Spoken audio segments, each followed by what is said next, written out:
Na nekih pola sata autoputom od Zagreba prema Varaždinu nalazi se mjesto Breznički Hum.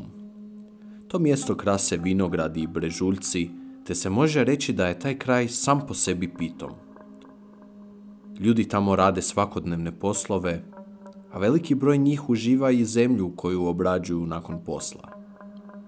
Sve u svemu, idiličan kraj, ali i mali, gdje svako poznaje svakog. Obično ljudima, kada je sve poznato, promakne misao da bi upravo netko baš među njima mogao skrivati stravične tajne. U posljednjoj kući u selu živio je Franjo.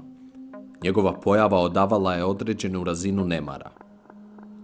I nije bilo teško za shvatiti zašto je to tako, pošto je on živio jedan vrlo skroman život na samoj granici siromaštva. Njegova kuća izgledala je trošno, a iz njegovog dvorišta bio je ulaz u šumu.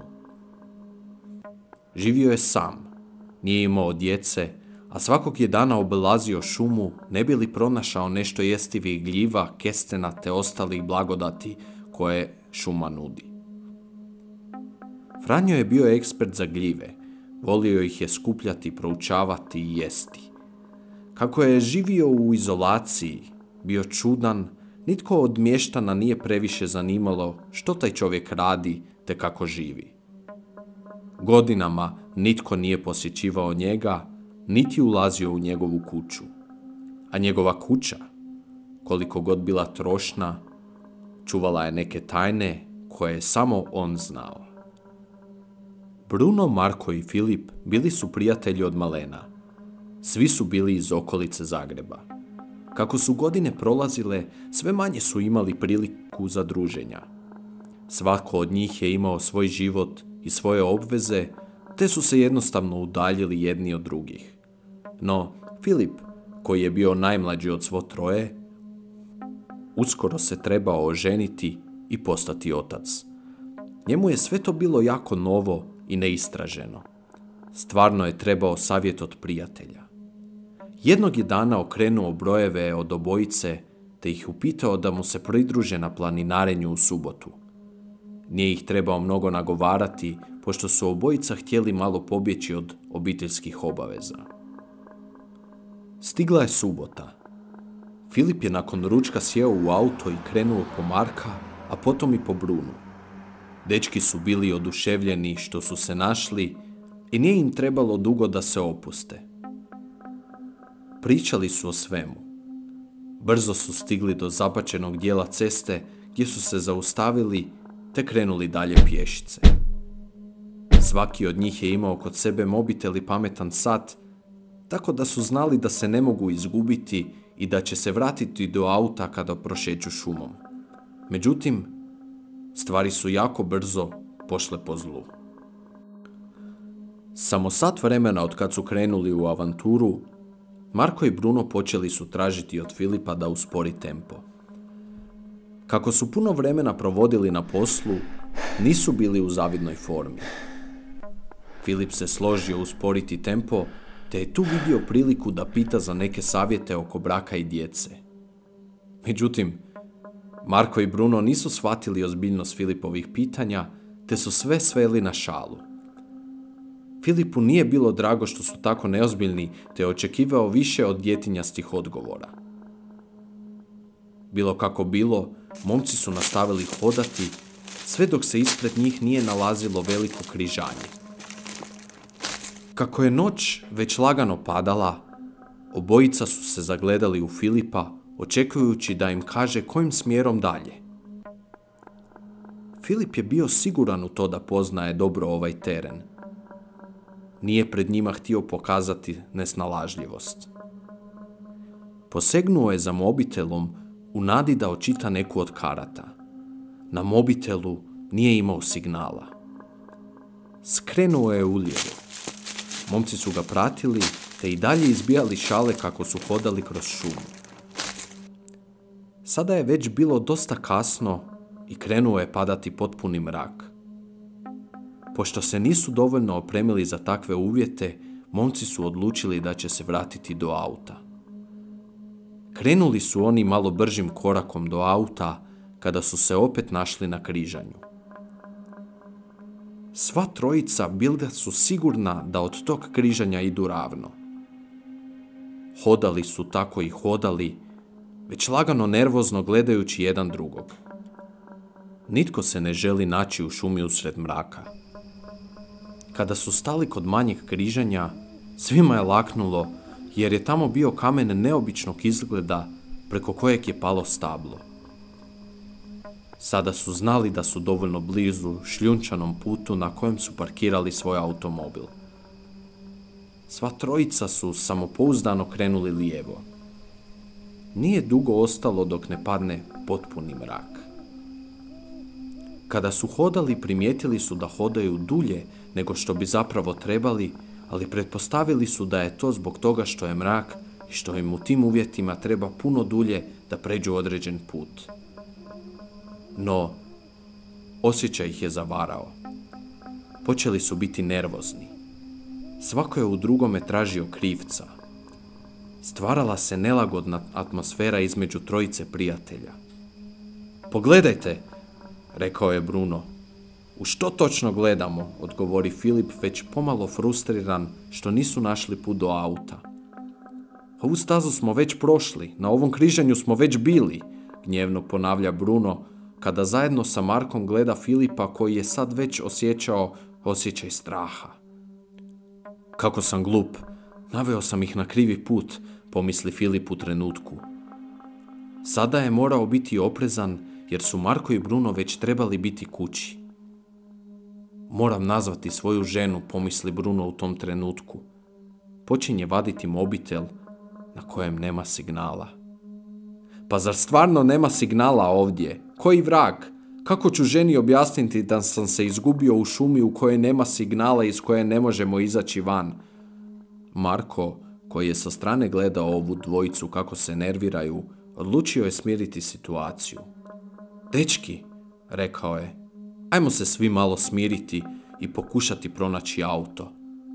Ili barem krenuti prema nekom svjetlu, pa će nam od tamo već netko objasniti put.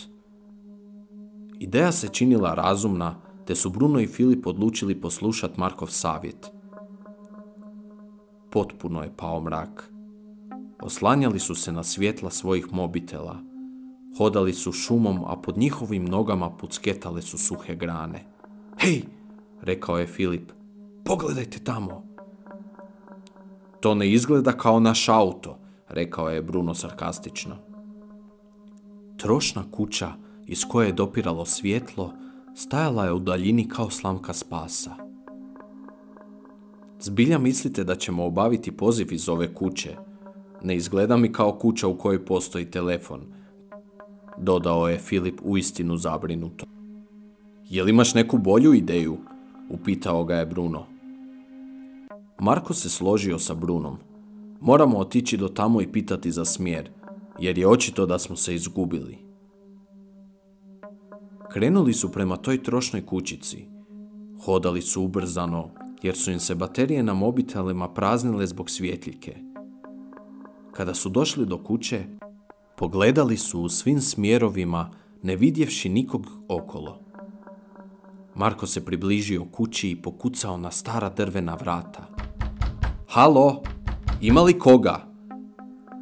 Upitao je Marko svojim glasom. U tom trenutku iz kuće se začulo kretanje. Netko se približavao vratima. Njih trojica stajala su vani sa svjetljikama mobitela. Vrata su se počela otvarati i iz kuće je izvirila glava duge masne kose. Bio je to Franjo. Pogledao ih je oštrim pogledom i pitao što trebaju. Marko je nastavio razgovor. Pa, vidite, mi zapravo nismo sigurni gdje smo. Parkirali smo auto na šljunčanom putu koji vodi u šumu, te od tog trenutka lutamo. Franjo iznenađeno pogleda svu trojicu i kaže: Nije to ništa strašno. Malo ste se pogubili. No, uđite tu kod mene, pa ću vam objasniti di trebate ići. Moram vam nacrtati na papiru, jer biste se mogli ponovno izgubiti. Ove šume ovdje, koliko god pitomo izgledale, nisu šala. Pogledaše se i uđu u kuću. Nije neki luksus, ali izvolite. Sigurno ste ožednili hodajući cijeli dan po šumi.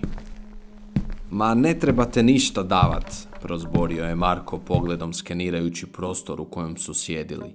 Na kuhinskoj polici ugledao je 3 staklenke sa sušenim gljivama. Nego, recite, ima li šta gljiva u šumi? Mi danas nismo vidjeli ama baš ništa. Krenuo je Marko u priču, da izbjegne nelagodnu situaciju u kojoj su se našli. Ima, samo trebate znati koje su jestive, a koje nisu. Pripremio je već bokal vina kojeg je stavio na stol zajedno sa čašama. Ajde, točite, inzistirao je. Marko je uzeo bokal vina i potočio svima u krug. Nazdravili su, a potom je Franjo uzeo papir i olovku i počeo crtati mapu do mjesta gdje su ostavili auto. Vi ste sigurno tu skrenuli lijevo, pa tu opet lijevo. Vino je zaista bilo krepko, te je Marko uzeo bokal i potočio ostatak vina u čaše. Nakon što je Franjo završio sa mapom, momci su bili već pripiti. Jako vam je ovo vino, rekao je Marko koji se počeo hihotati. Natočit ću vam ja još, rekao je Franjo i uzeo bokal sa stola koji je ponovno postao pun. Bruno je već negodovao što su pristali da popiju još jednu čašu, ali je ipak pristao na okrjepu. Franjo, koji je sada bio u društvu nakon dugo vremena, ponudio je dečkima večeru. Momci, uvijek jedem sam, a napravio sam danas juhu od gljiva. Želio bi pojesti sa vama prije nego odete. Čeka vas i onako put od skoro sat vremena. Dosta ste daleko od vašeg auta. Bruno, Marko i Filip pogledaše se, slegnuši ramenima te pristanu na besplatnu večeru. I onako su bili gladni od cijelodnevnog hodanja. Franjo postavi tanjure i žlice na stol. Uzme jednu od staklenka sa suhim gljivama i dodaje u juhu koja se grijala na staroj peći. Ovo će pojačati aromu juhe, rekao je Franjo, siguran u ono što radi. Juha je bila spremna i momci su s nestrpljenjem čekali da ju kušaju. Ako je juha upola dobra kao vino, fino ćemo se najesti, rekao je Marko koji je uvijek bio za eksperimentiranje sa novim stvarima. Franjo je šefljom grabio juhu i stavljao u tanjure. Međusobno su zaželjeli dobar tek te krenuli jest. Ovo je fenomenalno, rekao je Bruno koji je od početka bio skeptičan. Stvarno je fino, nadovezao se Filip.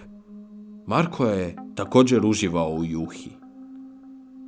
Završivši sa jelom, svako je još popio po čašu vina i u dobrom raspoloženju rekli su Franji kako je vrijeme da odu.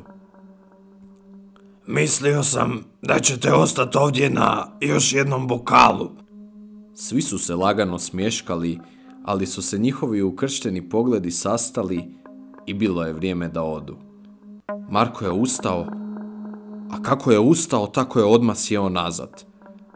Filip i Bruno udarili su u smijeh. Franjo se isto smijao, ali laganim osmijehom. Nisam mislio da je ovo vino toliko jako, rekao je Marko. Nije od vina, rekao je Franjo. Molim? Momci u sav glas pitaše Franju. Ne, vino je jako, ali tebe noge ne slušaju od juhe. Svi su se krenuli smijati, pomislivši, a Franjo je poludio, popio je koju previše. U taj čas Filip ustane, a kako je ustao odmah je nazad sjeo, te je tu nastao muk. Mi smo stvarno nepomični, Ma šta vam je, rekao je Bruno, a kako se ustao, tako je pao sa stolice i izravnao se po podu. Marko, koji je bio fizički najjači, zaprijetio je Franji. Što si nam to napravio? Želio je posegnut svojom pesnicom da udari Franju, ali su ga ruke prestale slušati. Franjo je i sam bio oduzet. Zar ovo nije lijepo? Pitao je momke, kojima su se mijenjale boje u licu. Počeli su neartikulirano pričati. Čekajte da dođu vile. Ima i dobrih i loših. Puncao je Franjo gledajući dečke kako pate, dok je otrov od njih radio zombije. Vile, koje su svi vidjeli, počele su plesati oko njihova stola. U agoniji su se grčili i počeli povraćati jedan preko drugoga. Bruni, koji je bio na podu, počela je na usta izlaziti zelena pjena. Predstava agonije u toj trošnoj kući na kraju sela čula se duboko u šumu. Vragovi, vilenjaci, ružne slike prepletale su se ispred očiju svakog od njih. Marko je buncao. Zašto? Zašto? I još se uvijek pokušao izboriti da dođe do Franje, kojem su bjeloočnice poprimile žutu boju.